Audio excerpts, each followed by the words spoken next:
թեման, որ ավարտենք, մենք արդեն անիմաստել է խոսել Ռուսաստանից կախվածության մասին։ Հայաստանը Փաշինյանի շնորհիվ հայտնվել է լիարժեք կախվածության մեջ Ադրբեջանից, անգամ Թուրքիայից չէ։ Սահմանադրությունում պատվերով են փոխում Ռուսաստանի, Թուրքիայի, Ամերիկայի ում պատվերով, Բանակի զինանշանն էլ։ Գիտեք, բանակի զինանշանը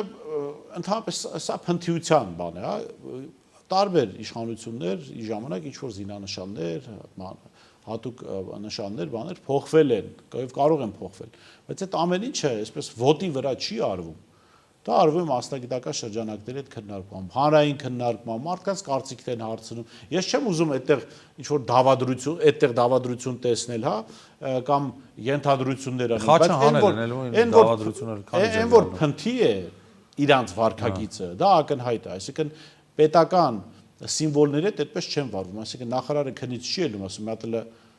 բանակի զինանշան պատկեր եք։ Դրոշի վրա ստորագրելու իրավունք կա։ Երեք Փաշինյանին դրոշ դեմ տվին, ստորագրեց, վրան տվեց։ Ну,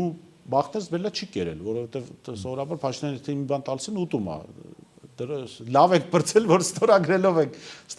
եք անցել, այնպես որ սա դրական տեղաշարժ է։